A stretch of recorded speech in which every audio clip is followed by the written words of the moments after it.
Hi అందరికి welcome back to my channel Siddhu job updates. Andhra Pradesh వాళ్ళకి domicile certificate, Telangana వాళ్ళకి residence certificate, ఇది మీకు ఇన్స్టాలో నేను పీడిఎఫ్ చేశాను కదా. ఇది ఎలా ఫిల్ చేయాలనేది ఈ వీడియోలో మీకు క్లియర్గా ఎక్స్ప్లెయిన్ చేస్తాను. వీడియోని అసలు స్కిప్ చేయొద్దు, లాస్ట్ వరకు చూడండి. ఆంధ్రప్రదేశ్ డొమిసైల్ సర్టిఫికేట్ ఎలా ఫిల్ చేయాలో ఈ వీడియోలో చెప్తా, అసలు స్కిప్ చేయొద్దు. ఇక్కడ మండలం నేమ్ రాసుకోండి, ఇక్కడ మీ డిస్ట్రిక్ట్ నేమ్ రాసుకోండి. ఈ ఫామ్ ఎప్పుడైతే ఫిల్ చేశారో ఆ రోజు డేట్ ఇక్కడ వేయండి. ఈ సీరియల్ నెంబర్ ఇది వాళ్ళు రాసుకుంటారు. మీ ఫుల్ నేమ్ రాసుకోండి క్యాపిటల్ లెటర్స్తో, మీ డేట్ ఆఫ్ బర్త్, మీ ఏజ్. ఇక్కడ మీ డాడీ నేమ్ కానీ మమ్మీ నేమ్ కానీ ఎవరిదో ఒకరితో రాసుకోండి. ఇక్కడ డిస్ట్రిక్ట్, మీది ఏ డిస్ట్రిక్ట్ అయితే ఆ డిస్ట్రిక్ట్. ఇక్కడ మీరు ఎక్కడైతే ఉంటున్నారో, ఎన్ని సంవత్సరాల నుంచి ఉంటున్నారో అనేది ఇక్కడ రాయాలి. 15 ఇయర్స్ నుంచి కానీ 10 ఇయర్స్ నుంచి కానీ అదే ప్లేస్లో ఉంటున్నారు కదా, అది రాయండి. పర్మనెంట్ అడ్రస్ చూద్దాం. మీ డోర్ నెంబర్ ఇక్కడ రాసుకోవాలి.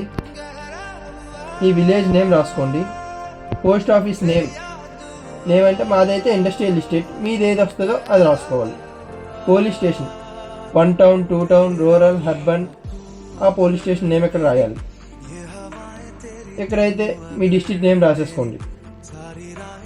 ఇక్కడ డిస్ట్రిక్ట్ నేమ్, స్టేట్, మీది ఏ స్టేట్ అయితే ఆ పిన్ కోడ్ రాసుకోవాలి. ఇక్కడ స్టేషన్ కూడా సేమ్, మీది ఏ డిస్ట్రిక్టో అది, డేట్ వాళ్ళ డేట్ వేసుకుంటారు. ఇక్కడ ఫోటో అంటించుకుంటారు. తెలంగాణ రెసిడెన్స్ సర్టిఫికేట్ ఎలా ఫిల్ చేయాలో చెప్తా. ఫస్ట్ ఇక్కడ మీ మండలం పేరు రాసుకోండి. ఇక్కడ మీ డిస్ట్రిక్ట్ నేమ్ రాసుకోండి తెలంగాణ అని. ఈ ఫామ్ ఎప్పుడైతే ఫిల్ చేశారో ఆ రోజు డేట్ ఇక్కడ వేయాలి. ఫోటో అంటించుకోవాలి. అప్లికెంట్ నేమ్, మీ ఫుల్ నేమ్ రాసుకోవాలి, క్యాపిటల్ లెటర్స్తోనే రాయాలి. మీ డాడీ నేమ్ కానీ మమ్మీ నేమ్ కానీ ఇక్కడ రాయాలి. ఇక్కడ మీ డేట్ ఆఫ్ బర్త్ రాసుకుంటారు. ఇక్కడ మీ జెండర్, మెయిల్ అయితే మెయిల్, ఫిమేల్ అయితే ఫిమేల్. అడ్రస్ చూద్దాం. ఇక్కడ మీ డోర్ నెంబర్ రాసుకోవాలి. మీ డిస్ట్రిక్ట్, మీ విలేజ్ నేమ్ రాసుకుంటారు. మీ డిస్ట్రిక్ట్ తెలంగాణ అని రాసుకోండి.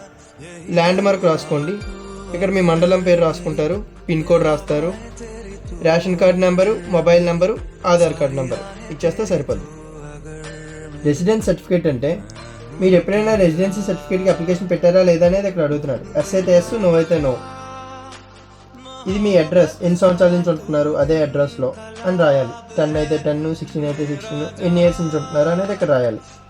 గవర్నమెంట్ జాబ్ అని రాయండి. రిలీజన్ సిక్కా, ముస్లిమా, హిందూ అనేది మీది ఏ రిలీజన్ అయితే ఆ రిలీజన్ రాయండి. ఇక్కడ మీ సిగ్నేచర్ పెట్టాలి.